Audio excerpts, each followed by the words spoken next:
toi, dans ta vie, dans ta propre vie, est-ce qu'il y a eu un moment, moi, j'imagine qu'il y a dû y avoir peut-être plusieurs moments, où tu as dû ressentir le poids de ta propre lignée, alors sans entrer Hmm. dans des choses trop intimes, parce que ça, c'est intime pour toi, mais voilà, est-ce que tu peux nous en parler quand même un petit peu à des moments où tu as pu ressentir ça, quand même, le poids de ta propre lignée peser et t'empêcher peut-être d'agir ou d'être qui tu es? Oui, après, je suis consciente que chacun fait avec les moyens qu'il a sur le moment. Mais surtout, c'est surtout sentir souvent les conditionnements. Une femme ne fait pas ci. Donc toi, Voilà. j'aimerais que tu nous parles de toi, parce que c'est vrai que je pense que les gens aussi ils ont envie Hmm. de savoir aussi toi-même qu'est-ce que tu as pu traverser et par où tu es passé. Donc si c'est ok pour toi, peut-être de parler de ta propre expérience avec ce poids de la lignée. Ouais, alors c'est vrai que par exemple, pour le conditionnement, lors du confinement, lorsque j'ai décidé de partir m'isoler dans les Pyrénées, ma famille n'a pas compris pourquoi je suis partie. Parce qu'une maman, elle part pas comme ça du jour au lendemain. Sauf que comme je m'étais mis 5 années entre parenthèses au niveau émotionnel, je savais qu'intérieurement, si je ne partais pas, reprendre contact avec moi-même, seule, pour pouvoir sentir ce qui se vivait en moi, écouter mes émotions, toute la souffrance, et surtout pouvoir la libérer sans, sans qu'il y ait personne en fait autour de moi, et me sentir vraiment seule avec moi-même. En fait, ma famille n'a pas compris et c'était un conditionnement. Ma mère me disait, après elle a fait ce qu'elle a pu, mais elle m'a dit, mais on part pas comme ça en fait, on ne laisse pas ses enfants comme ça. Ces enfants, mes enfants étaient quand même avec leur papa, ils avaient déjà bien 22 et 24 ans, donc ils étaient bien grands aussi, mais il était important pour moi vraiment de prendre soin de moi. Partir, c'était aussi me retrouver, c'est ça aussi. Et du coup, ce conditionnement, je l'ai senti. Ce poids, d'ailleurs mes parents m'en ont voulu pendant longtemps et je me sentais coupable aussi de ressentir ça, de me dire oui, peut-être que j'aurais pas dû. Et finalement, pendant quelque temps, je me suis culpabilisée quand même. Et c'est après, avec le temps, quand mes parents m'ont vu que je m'étais épanouie, j'avais repris vraiment la joie, l'envie de continuer à poursuivre ce chemin dans l'accompagnement.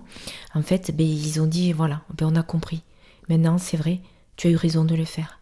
Et heureusement, Hmm. parce que le fait qu'il me l'ait dit, toujours pareil, les mots, ben, ça m'a ouvert en moi une autorisation intérieure, comme quoi ces conditionnements, on les a quand même bien ancrés au cœur de soi. Et qu'est-ce qui t'a... Parce que ça devait pas être facile quand justement tu voulais aller vers toi-même et Mm, de sentir ce poids, cette pression qu'il y avait de l'extérieur.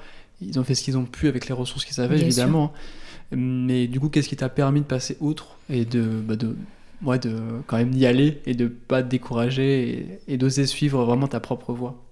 Mais c'est de m'écouter déjà. Parce que jusqu'à pendant 5 ans, je ne m'étais pas écoutée. J'écoutais ma famille, leurs souffrances, leurs douleurs, qu'est-ce qu'ils avaient besoin, comment je pouvais les accompagner au mieux. Mais finalement, je m'étais jamais occupée de moi durant tout ce temps.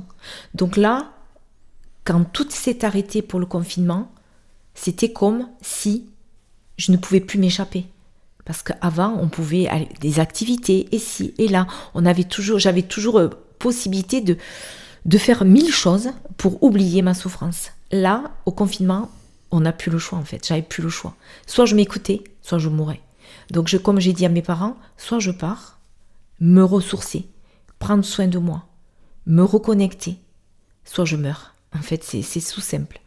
Et ça a été d'une violence, certes, pour ma famille de l'entendre, mais pour moi, ça a été salvateur. Et qu'est-ce qui m'a permis d'aller au-delà de ces conditionnements?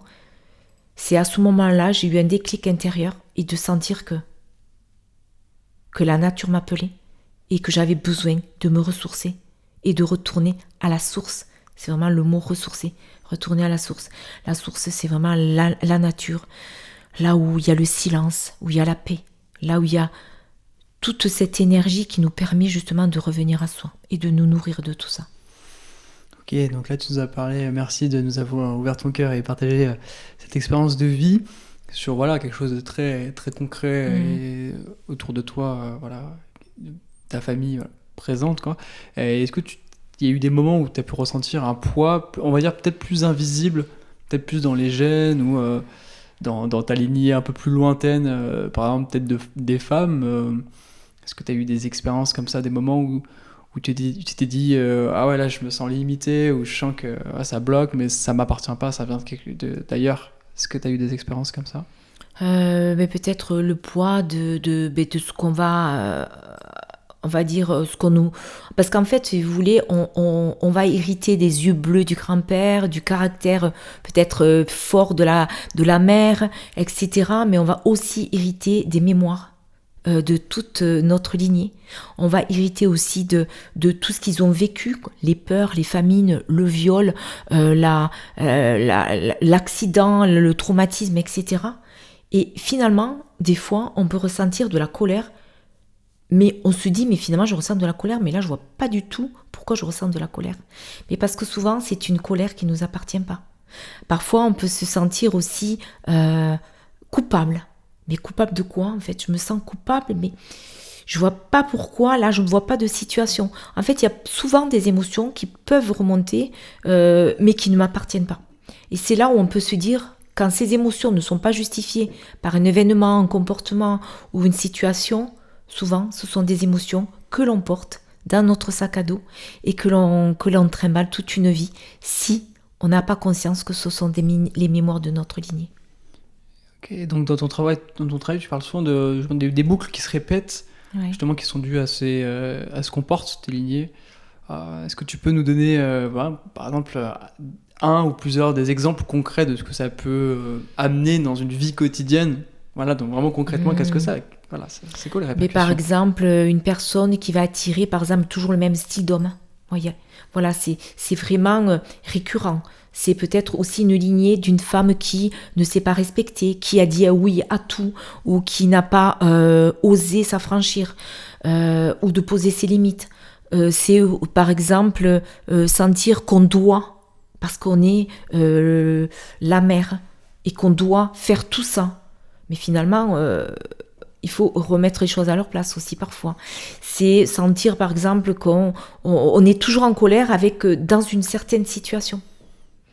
Et ça, par exemple? Alors une situation, par exemple, ramener ça dans du concret, ouais, peut-être, okay. Je sais pas moi. Alors moi pas concrètement, mais voilà, j'ai vu que dans ma clientèle, souvent des personnes. Parce qu'il faut préciser aussi un peu. Tu as vu, ça fait 10 ans, 12 ans que tu vois énormément de personnes en pharmacie, chaque jour, des mini-consultations de 5 à 10 minutes.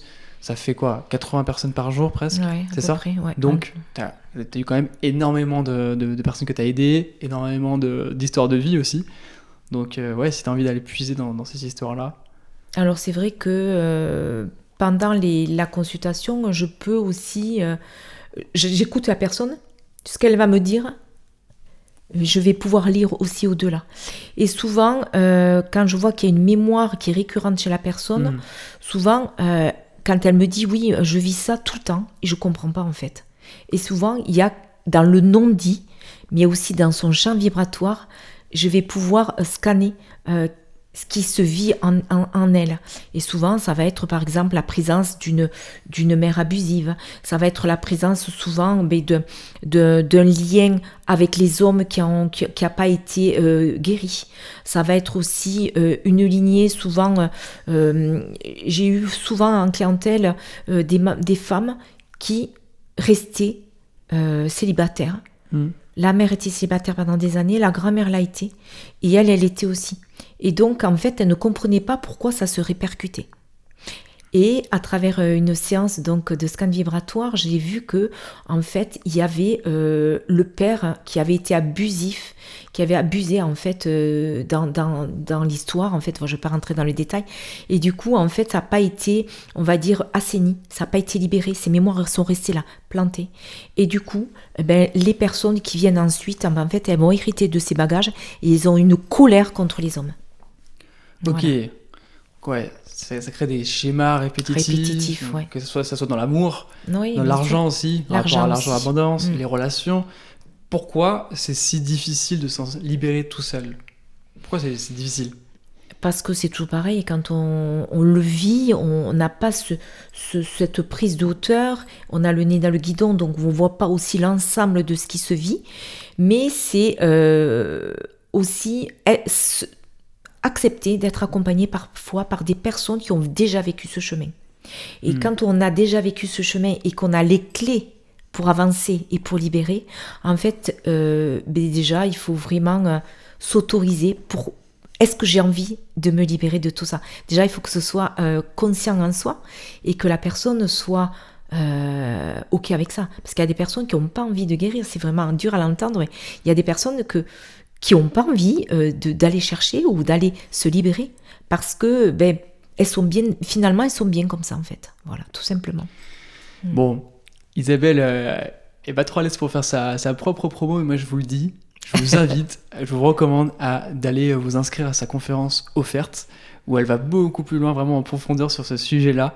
Vous avez le lien sous cette vidéo pour vous inscrire. Ça va être puissant et un grand moment. Donc voilà, une conférence qui aura lieu très bientôt. Je vous invite à vous inscrire.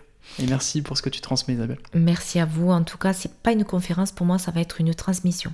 Voilà, de clés, de prise de conscience. Voilà. Pas qu'une conférence, mais aussi une transmission. Ouais, c'est les deux en fait, finalement. Yes.